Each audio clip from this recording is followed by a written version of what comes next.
तो स्वागत है आप सभी का आपके अपने YouTube चैनल पे। तो हम लोग आज बात करने वाले हैं AIB 19th के बारे में। तो AIB 19th में 4 से 5 क्वेश्चन जो है वो डिस्प्यूटेड हैं। तो 2 से 3 क्वेश्चन की संभावना है कि डिलीट हो जाने चाहिए। तो हम लोग क्वेश्चंस पे बात करेंगे, फिर इसका क्या इफेक्ट पड़ेगा कट ऑफ पे वो जानेंगे। तो सेट ए में हम लोग पहला क्वेश्चन नंबर 4 जो है वो है 106 अमिटमेंट जो हुआ था संविधान संशोधन के बारे में, उसमें तो ये क्वेश्चन डेफिनेटली जो है वो डिलीट होना चाहिए। क्वेश्चन क्या था कि 106वें संविधान संशोधन के बारे में निम्नलिखित में से कौन सा कथन जो है वो सत्य है। तो इसमें जो है कोई भी कथन आप ये कह सकते हैं कि ये सभी नहीं होगा, ना ही जो ऑप्शन आयोग ने दिया है सी यानी 2, 3, 4, ठीक है, ये भी गलत है ऑप्शंस। क्यों? क्योंकि ये जो अमिटमेंट है 338 की बात किया है, अमिटमेंट में कहीं से भी आर्टिकल 338 का जिक्र नहीं है।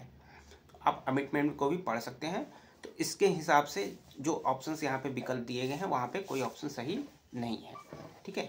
तो ये क्वेश्चन जो है वो डिलीट हो जाएगा आपका। फिर दूसरा क्वेश्चन आपका है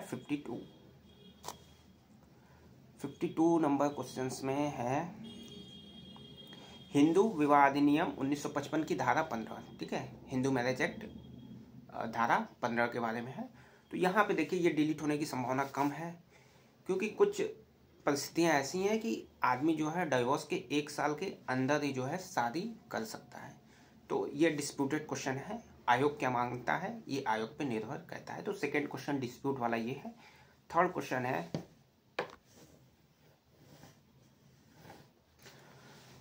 है IT एक्ट में इंटरमीडिएटरी के बारे में पूछा है, ठीक है, यानी मध्यस्थ।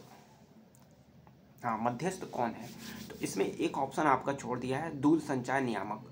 तो लोगों का कहना है जो आयोग ने विकल्प माना है वो बी ऑप्शन यानी cyber cafe, social media platform और इंटरनेट सेवा प्रदाता जो है उनको माना है।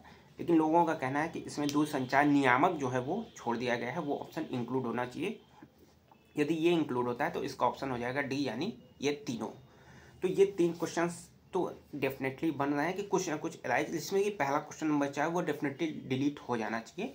बाकी भी 1-2 क्वेश्चंस हैं वो कम डाउटफुल हैं, लेकिन इन 3 क्वेश्चंस की में जो है ज़्यादा डाउट है। एक क्वेश्चन नंबर इसी में हो जाएगा आपका 47 जो है मध्यस्थता से संबंधित। हाँ, निम्नलिखित में से मध्यस्थता की कौन सी विशेषता है? ये भी थोड़ा सा डिस्प्यूटेड क्वेश्चन है। तो ये 4 क्वेश्चन जो लगता है कि डिस्प्यूटेड है, जिसमें एक क्वेश्चन डेफिनेटली गलत डिलीट हो जाना चाहिए, उसमें विकल्प नहीं है। और इसके अलावा यदि दूरसंचार वाला आयोग मानता है तो उसमें एक ही ऑप्शन छोड़ा, यदि उस ऑप्शन को वो इंक्लूड कर लेता है तो ऑप्शन डी जो है वो करेक्ट हो जाएगा।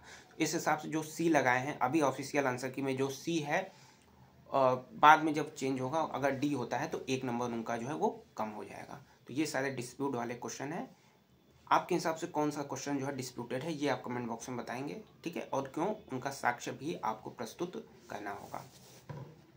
अब यदि देख लेते हैं कि 2 क्वेश्चन डिलीट होते हैं तो आपके कट ऑफ पे बहुत ज़्यादा इफेक्ट नहीं पड़ने वाला है। 2 क्वेश्चन डिलीट होते हैं तो आपका कट ऑफ जनरल OBC के लिए 45 से 44 हो जाएगा। यदि 5 से 6 क्वेश्चन, यदि आप मान लें 6 क्वेश्चन डिलीट होते हैं, यदि 6 क्वेश्चन डिलीट होते हैं तो आपकी कट ऑफ हो जाएगी 42। लेकिन उस स्थिति में भी कई लोगों का लॉस होगा जो 45 ला रहे हो, यदि उनके वही क्वेश्चन डिलीट हो जाते हैं जिन्होंने उनको सही में काउंट किया है। यानी जी 45 जिनके आ रहे हैं जनरल OBC में, या 46, 47 आ रहे हैं, 48 भी आ रहे हैं, और यदि 3 क्वेश्चन डिलीट होते हैं और उनके 3 क्वेश्चन वही डिलीट होते हैं 48 नंबर वाले के, जो उन्होंने सही अपने को सही किया है कि भाई हम इस क्वेश्चन को हम सही मान रहे हैं, 40 उसको लेके 48 है और वही क्वेश्चन डिलीट हो जाते हैं, तो उनका लॉस हो जाता है। तो उस हिसाब से उनका जो है कट ऑफ 45 आ जाता है। तो 48 वाले यहाँ तक सेफ रहेंगे।